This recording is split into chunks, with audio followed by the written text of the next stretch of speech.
Welcome to the TD Report. You are listening live to us here. Hey, Tony Kennedy, how's it going, buddy? What's up, bro? Brother? How you doing? Everything, man. Everything. Hey, guys, we're excited to bring you the show tonight. The NFL races are, and the divisions are going crazy. College football going nuts at the end of the year. Got Tony Kennedy here with me. Please hit the like and subscribe button for us, and then also add us on Spotify. That would be a big help. Love to have you on the show, Tony. I want to welcome you in. Let's start with the NFL first of all. Let's just talk about that.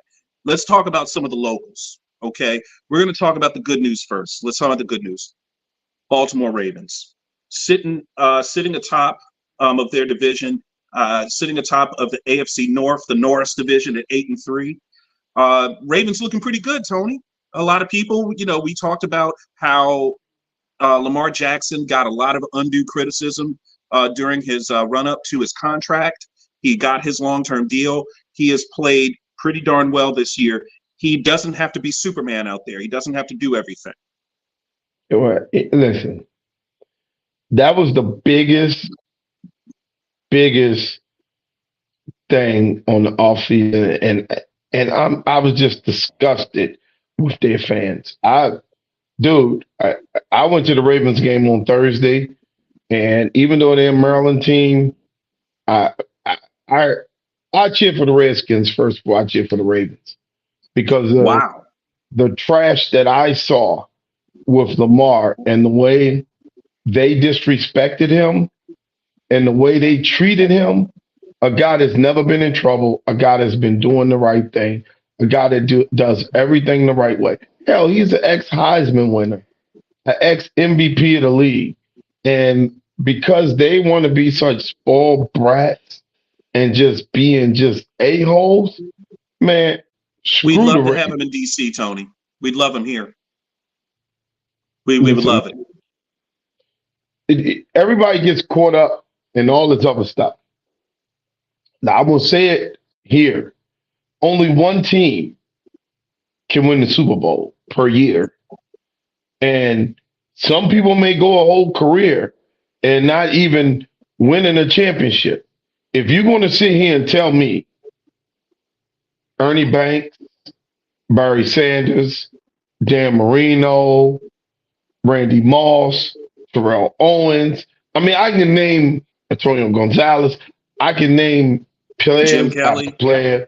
Jim Kelly, Thurman Thomas, Andre Reed, Bruce Smith. I can name players after players after players who didn't win championships.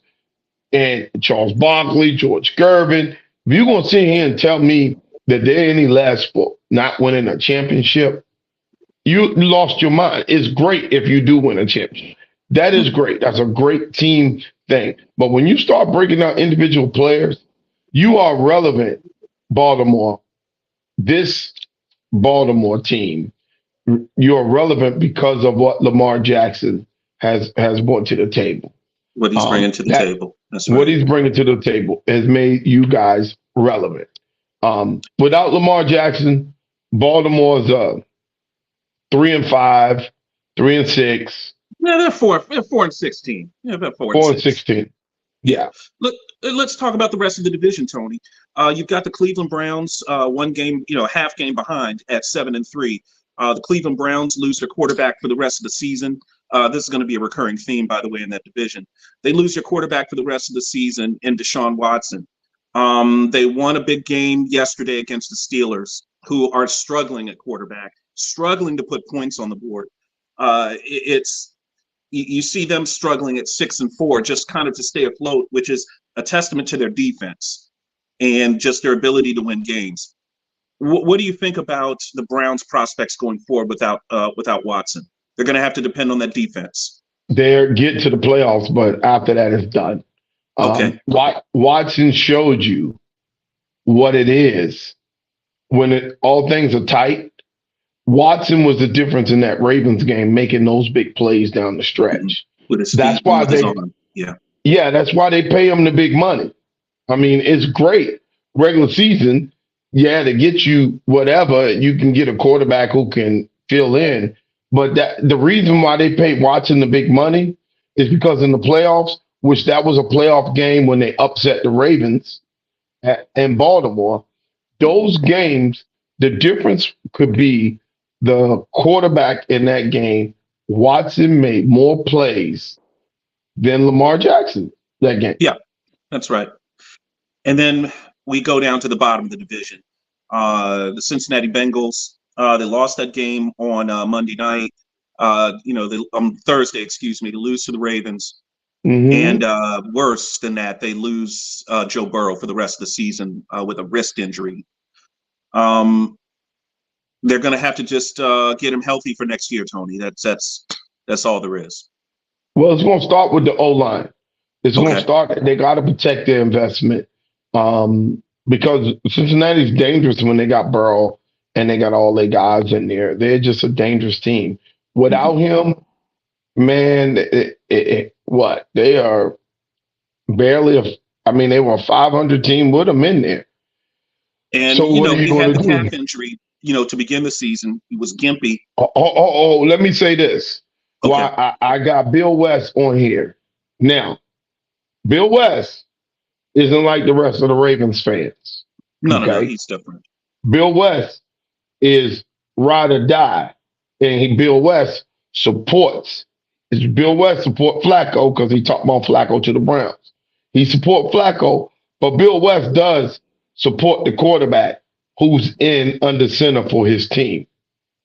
And he ain't going to just throw out and know that you didn't have anybody else, because if you threw out Lamar Jackson, who else were you going to have? Bill West will tell you, who else were you going to have for the Ravens if Lamar Jackson is not quarterback? So, there's just one of those things, man. I don't like stuff like that, man. I really don't. So, well, listen, let's move to the other divisions here in the AFC. We're just kind of recapping the division races, talking about some teams here on the TD Report, kind of a shuffle and, just kind of scattershot around the league. AFC East, Miami Dolphins sit atop the AFC East. They're 7-3. Buffalo Bills are 6-5. They were able to scrape out a win. Well, they played the Jets, so they get a win last night against the Jets. The Jets sit at 4-6. The Bills are 6-5. So the Dolphins are what? What's that? A game ahead? They're a game ahead in the and 1 and 2 in the loss column. Aren't they 8-3 or something like that? The Dolphins. What's that? 7-3. The Dolphins like 8-3 or they're 7-3. 7-3 because okay. Yeah, they're 7-3. Buffalo is 6-5, but that puts the Dolphins one ahead. They a full game ahead because they're 2 games ahead in the loss column. In the loss column, okay. Yeah. So New York Jets. Let's talk about this situation here at the Jets. Head coach Robert Saleh I think he's gone as far as he can go with the quarterback situation here. They've given this kid every single opportunity to take this job.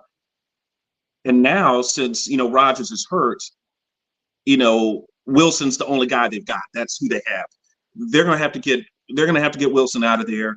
And the rumor is obviously that Aaron Rodgers might be able to play again at his age, and he just popped an Achilles.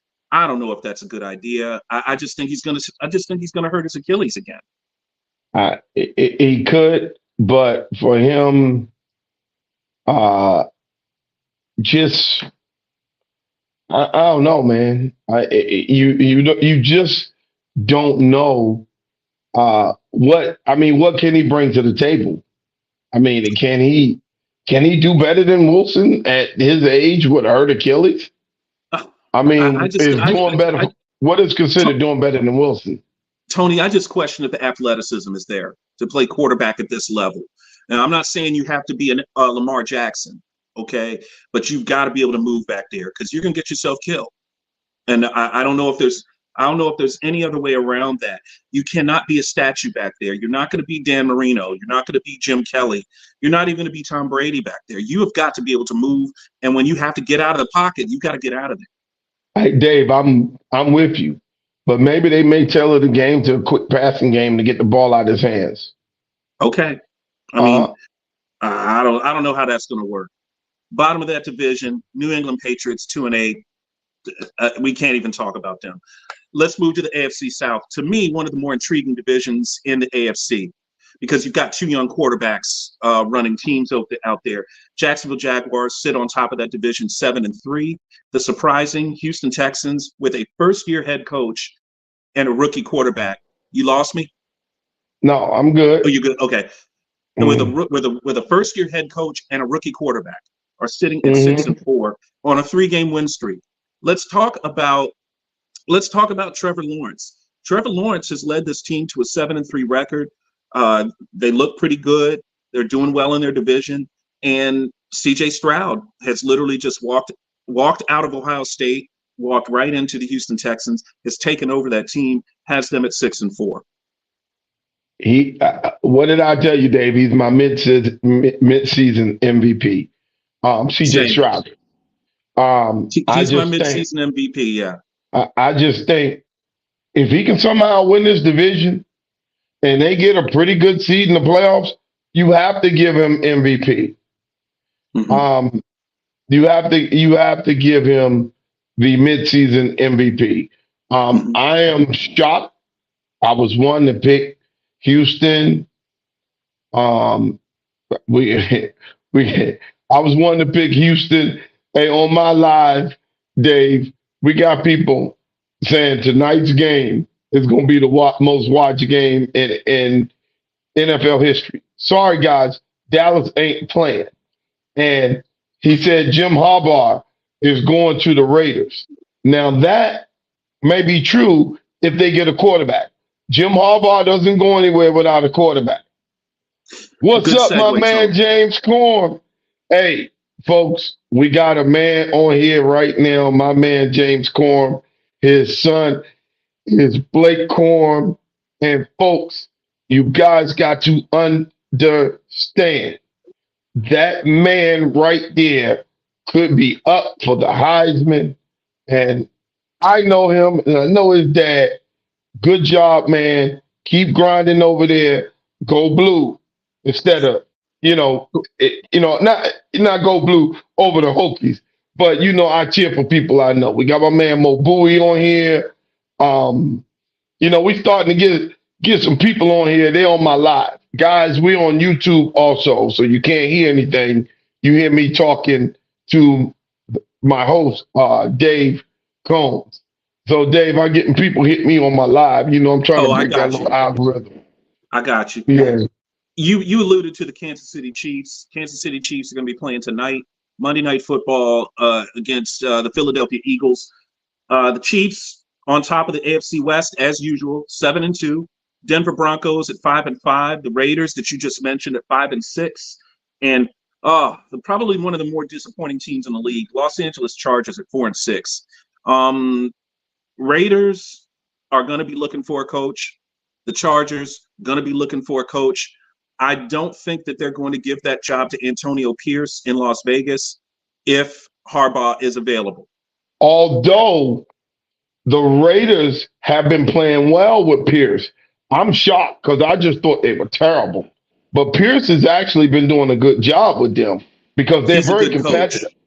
He has some potential as a head coach. He really has some potential, dude, and that may not be a bad one there if he can get a good quarterback and a good coordinator. Okay. He's not bad, dude. I was shocked because I'm like, okay, Jeff Saturday, all the stuff, you know what I mean? Yeah. I was shocked. I honestly want to give my man Pierce some props because I think he's doing a hell of a job. Let's move into the NFC North. Your Detroit Lions escaped with a victory yesterday against the Chicago Bears, who basically gave the game away with some terrible, terrible clock management. Can I go into that real quick, Tony, and explain where I'm coming from? Please do. Okay. The Detroit Lions were down to the Bears all day, okay?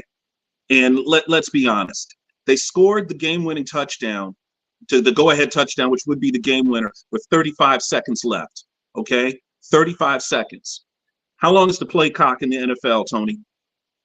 40. 40 seconds. From the time that the referees get the ball ready for play, you have 40 seconds to snap the ball off, right?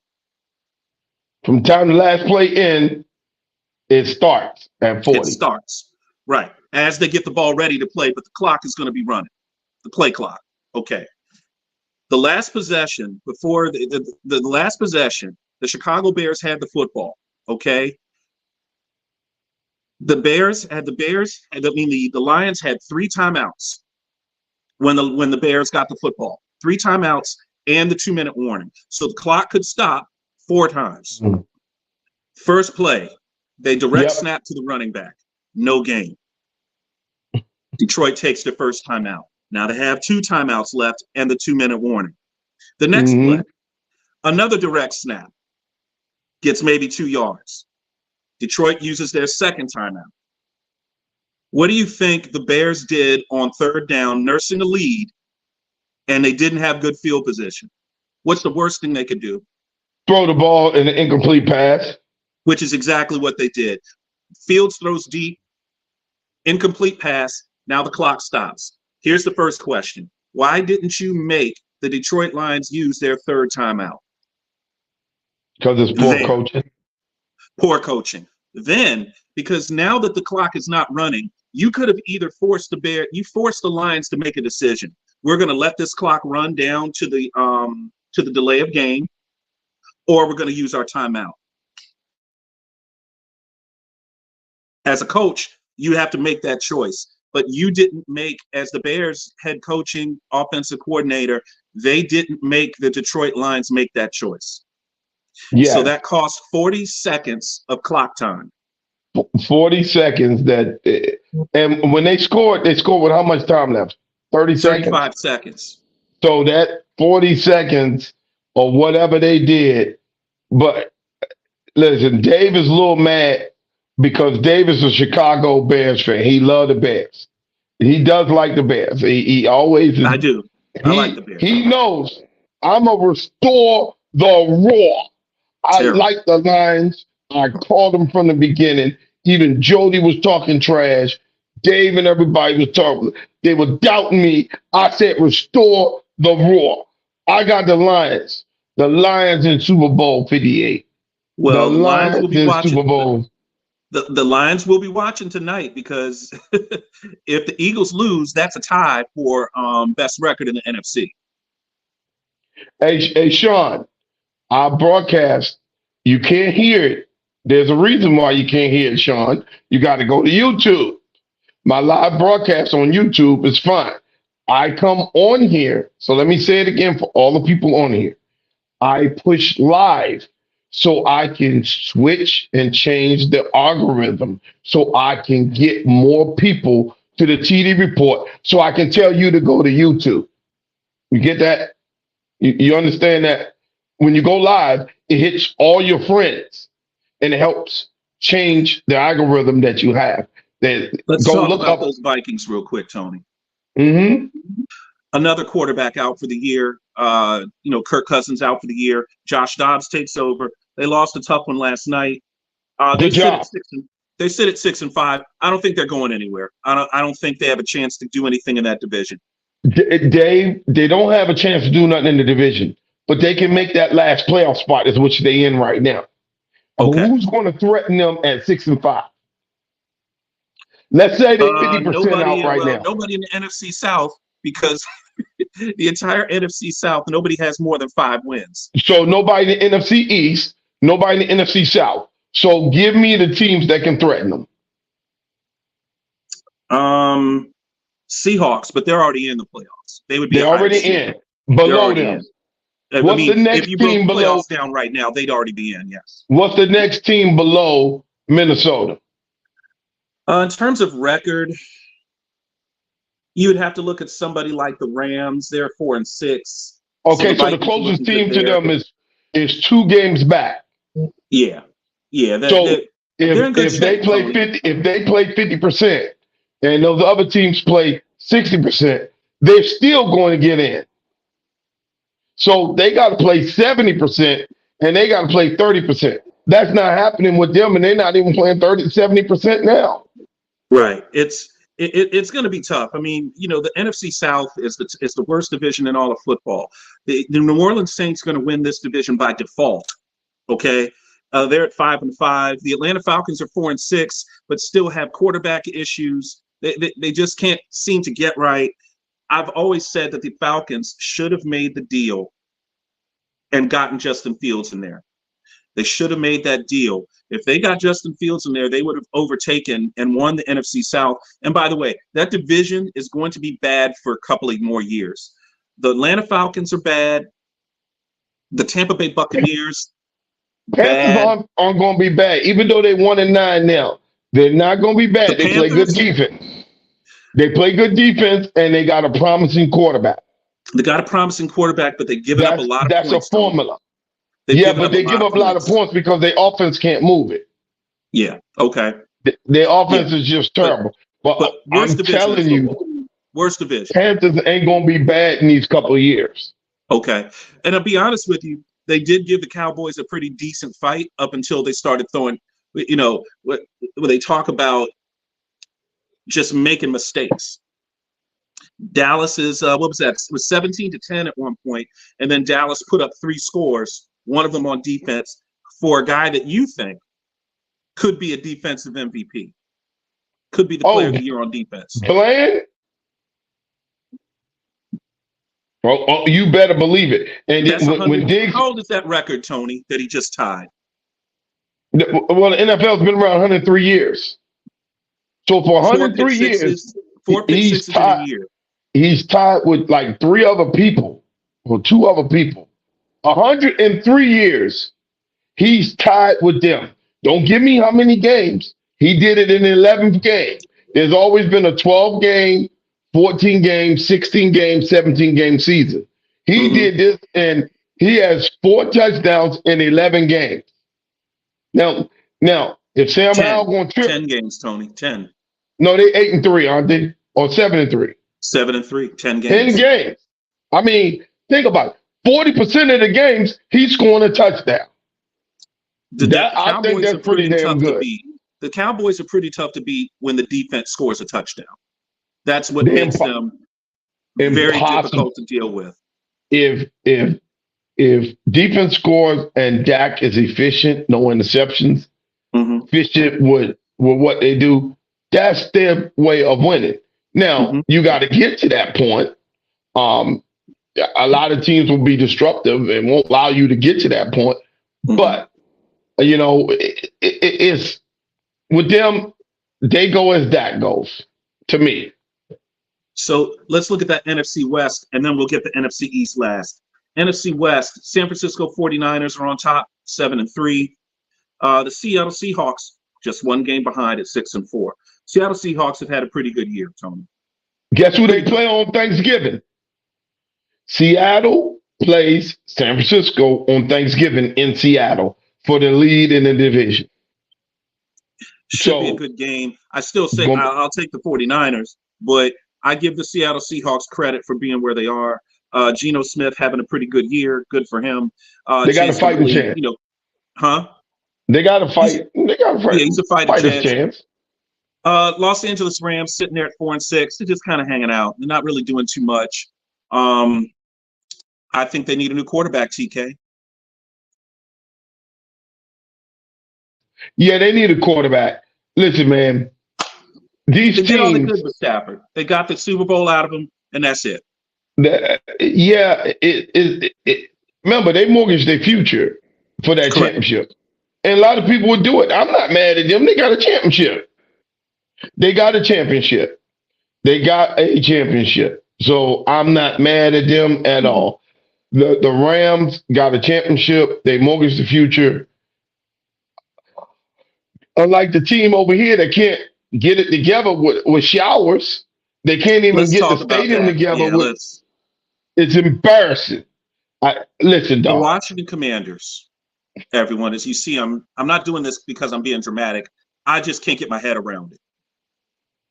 The Washington Commanders were playing at home against the 3rd-string quarterback, starting his 2nd game? Tommy DeVito, that's his 2nd start, right? His name Danny DeVito.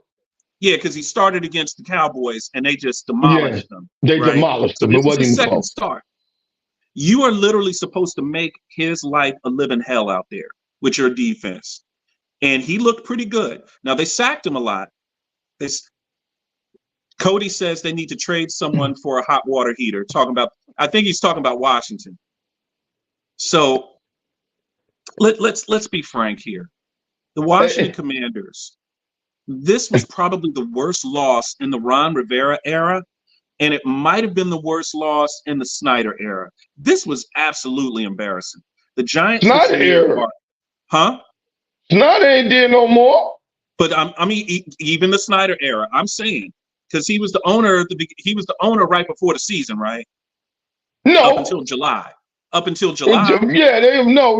Remember? Oh, he bought us drinks. Oh, we all happy. Magic dancing the go-go and doing all this stuff and grooving the go-go and oh yeah, we back and all this and that and that and this. Man, listen, dog. For you Washington fans, and I told you, I don't hate you because my fullback is one of y'all big executives. I don't hate you. What I hate is the culture that you said Ron Rivera was supposed to change. So what? Let me line up the culture. You got rated last by your players for places to play. Now we come in after a long game. Giants got to go back funky to New York. And here's the nasty thing. Everybody who pulled out their dicky hands and used the bathroom didn't have no hot water for their hands, and then they had to go eat in that nasty ass stadium. That's some foul. Nasty stuff. Nah, dog. That is nasty. Foul. That's foul. You ain't had no hot water in a stadium. I don't like that. Man, that's nasty. That's nasty.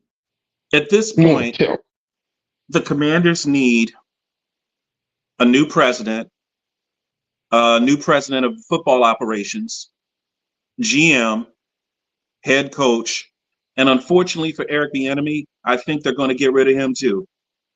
I think they're just going to basically make his contract null, and then Bieniemy is going to be back on the market, looking to get a job as a head coach. Hey, listen, dog. And I feel bad for him. I do feel bad. If you believe in Howe, which I think he's a decent quarterback, if you believe in Howe, then you need to believe in Eric Bieniemy staying and building from him. But I'm going to tell Bieniemy, the rest of these clowns who've been here all these years got to go. Everybody got to go. He says what? He says, I think he'll be the head coach and will be able to bring in his own staff, talking about Eric Bieniemy. And that's fine. If they do that, but then here's the other problem. That means they're going to have to bring in a GM up over top of him that did not hire him as coach. You see what I'm saying? No, the GM over top of him is going to be the GM that actually promotes him to head coach. That is what you want. Tony, but Tony, what you'd be doing is you would say, I'm going to give you this job, but you're going to interview Eric Bieniemy as head coach. That means Eric Bieniemy is going to have to outdo all of the other guys that are going to come through there, any other candidate. And I'm not saying it's not fair, but it's kind of tough when you do that. And by the way, this is the same situation that happened. That Sam Howell still really ain't it though. Cody, come on, man. Cody. Hey, no. But listen, here's a game changer that nobody's talking about. Put Harbaugh in there, who's hell of a guy with quarterbacks. Bring him in for Howell. Don't do it. Don't bring him in here. Why not? He was successful at San Francisco. Harbaugh is an absolute maniac. Don't do it. He won in San Francisco. Don't do it. He's better than the rest of these clowns out here. He is. But if you do that, you are literally going to have to rip this whole thing down to the studs. That means Eric Bieniemy's not going to be your OC. I tell you what, you bring in Harbaugh and let him bring in Blake Corum and some of these Michigan dudes and some of these Ohio State dudes, and they're going to be right back there playing. And then they're going to be making me nervous. Chin. TK, I'm not nervous. TK, we have a bunch of Alabama dudes on this roster. We had a couple of Ohio State dudes on this roster. Didn't quite work out. Now we want to bring in some Michigan guys and some Georgia guys. That's what's going to do it. This isn't necessarily about Jimmys and Joes, Tony. This is about X's and O's, in my opinion. I don't. Harbaugh knows X's and O's, though. Huh? He does know X's and O's. Harbaugh would be, listen, and it doesn't hurt that his brother's right down the street from him. So, guys, I will predict Jim Harbaugh as the next head coach here.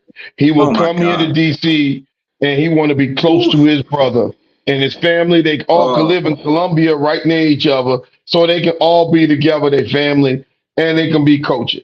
And they play each other, and they play each other next year. It's a presidential year. The game is in Baltimore next year. Tony, I don't think I have the strength. I don't think I could watch that. But hey, Josh Harris has a brand new $6.05 billion toy. He's got to make it start working. Okay. Well, whatever. He's got Magic Johnson doing PR for him and tweeting and doing all of this stuff. And hey, that's great. But, as we sit here we're just about to go to the NFL. But let's talk about let's set this game up here. Monday Night Football tonight. Marquee matchup. This is a rematch. This is a rematch of last year's Super Bowl. Of Super Bowl 57. Kansas City Chiefs against the Philadelphia Eagles. Okay, but not only is that the match, is that a rematch, that could be a Super Bowl preview for this year. Very well. Ain't gonna be no Super Bowl. It's only one time in history. Tony. One time. There's only one time in history that we had back-to-back Super Bowls. That ain't happening. So y'all get that out. You want to see these two teams play each other? You watch tonight, because one of these two teams ain't making it to the Super Bowl. Hey, Cody, clip that part. Tony says whoever loses one of these teams tonight won't be in the Super Bowl. It doesn't matter on this game, but one of these two, we're not having a rematch of the Super Bowl. No Super it's Bowl only happened one. It's only happened one time in the history of the NFL, or one time in the history. Who was it? Dallas versus Buffalo. 92 and 93 season. Right. Dallas. No. But I had a guy to tell me that I need Google.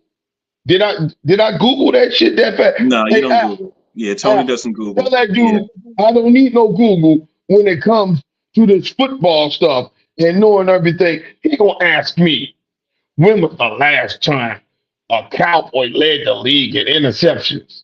I said, well, 24 months ago. That was Diggs. Then he gonna ask me, well, when was the last time the Cowboys won the Super Bowl? I said, man, stop asking.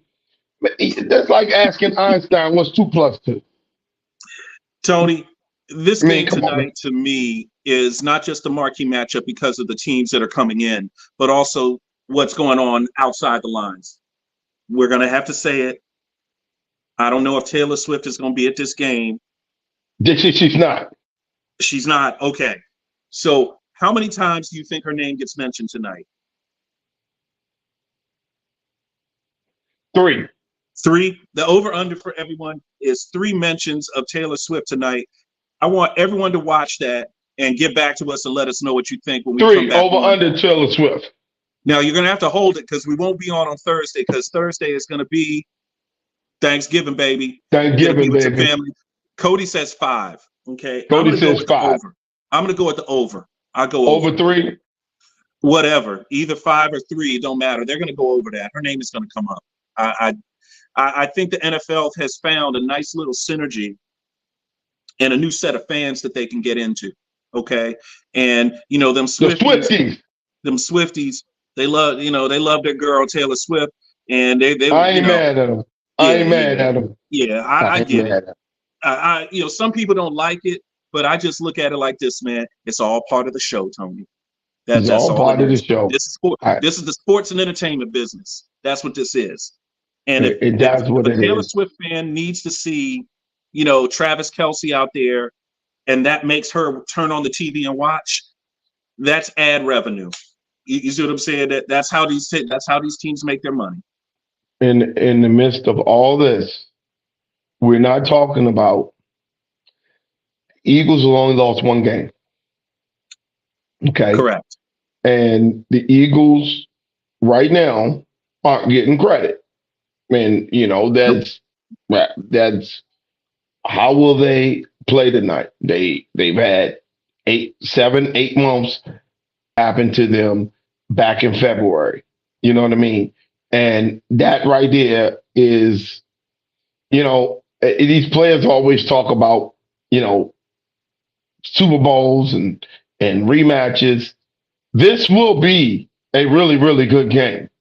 I think it will be a really good game. I think because it's home team and because it's going to be some home cooking, some KC barbecue, more than some Philly cheesesteaks. I like think KC barbecue. I think KC gets it by just a little, but I don't think KC is a better team. I just think because they're at home. This game is in Philly, it wouldn't be close. If this game was in Philly, it would not be close. Philly will blow them out if it were in Philly. Wow. So it's you legit think that the Eagles are a better team than the Chiefs? Is that what you're saying? The Eagles right now are the best team in the NFL. You think so? Right now. Right now. Okay. I mean, and not just because they wreck it. I just think their style of play makes them the best team. Now, I thought the Ravens were the best team until Cleveland came and smacked them in the mouth. Until somebody smacked Philly in the mouth, they're the best team. Okay. So let me give you guys some program notes here on the TD Report. We were scheduled to have St. John's baseball star Colin Gibbs on the show. I spoke with his dad earlier tonight. Listen, there's a reason why St. John's is one of the best high school baseball teams in the country. Guess what St. John's is doing tonight? They're in the weight room. Okay. Those are the baseball guys are in the weight room. Colin is a senior, and seniors cannot miss weight room. So you can't miss that. And when your Uncle Mark is the coach, you're going to be noticed if you miss. So congrats to Colin Gibbs. Man. Yeah, congrats to Colin Gibbs for signing with the University of Maryland. We will try to get him on a future show. And hold on. So we don't go tripping. We don't skip through this. Dave and I, we got each other on Saturday because it's Virginia versus Virginia Tech. Big game on Saturday. UVA against Virginia Tech. Let me make sure y'all get it right now so you take a look at it now. I think the only teams we've beaten this year, I think we beat North Carolina and we beat Duke, which would be great if this was basketball season. But great for basketball. It'd be great if it was a basketball season. And we have a good team this year in basketball, although I think we lost tonight. Looking ahead to this UVA Virginia Tech matchup, obviously University of Virginia and Virginia Tech, you throw the records out the window. You never know what's going to happen. We definitely want to, this would be my first chance to really see Brody play against UVA. I definitely want to see that. Brody should start, right? He's starting. He may not, but he plays the most plays out of all the linemen. Yeah, so you get a lot of freshman. Number 77, guys. Big 77, Brody Meadows. Hey, guys, I want to make sure, we are doing a networking event, Tom's Watch Bar National Harbor, 7 to midnight, the night before Thanksgiving. So come on out. I want people to come out and meet each other, talk. Black folks, let's stop doing our family reunions at repasses. When you do a repass, and we all think that's a reunion. That's not a reunion, man. Folks, only time you get to see people is at a repass. We got to change that so people can get out and start seeing each other and experience each other while they living. Not talking about, what kind of person he was, and we had a repass, and we talking about, oh, man, we should get together all the time. No, you say that every funeral. It's the same story. Start getting out, start meeting people, start connecting, start networking. I also want to say to folks that I'm going to start pushing RX Sports because, see, I just became one of the 1.2 to 1.7 that's in the CPD business.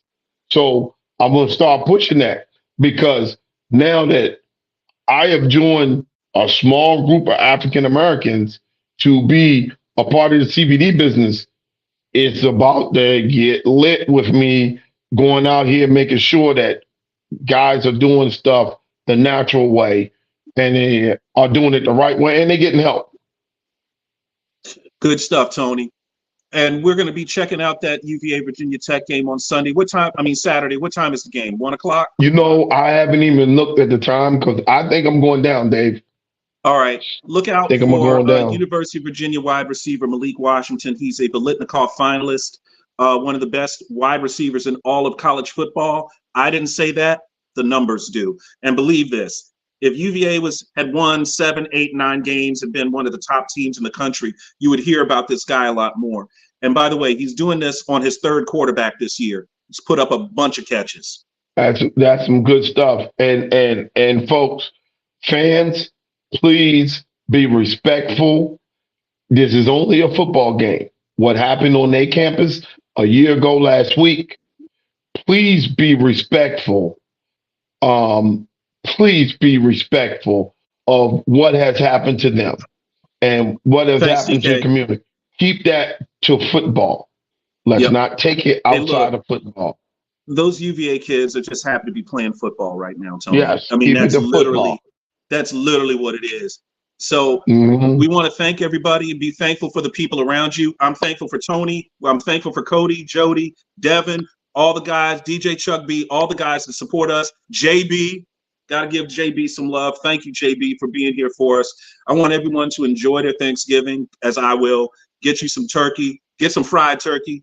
Tony's going to be frying turkeys on Thursday. Let's go, buddy. We always fry them, baby. We're afraid. Thursday morning. Thank you, Damon. We Can't go wait. Thursday morning. We always fry them turkeys.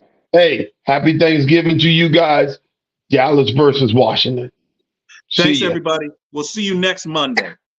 See you next Monday. Next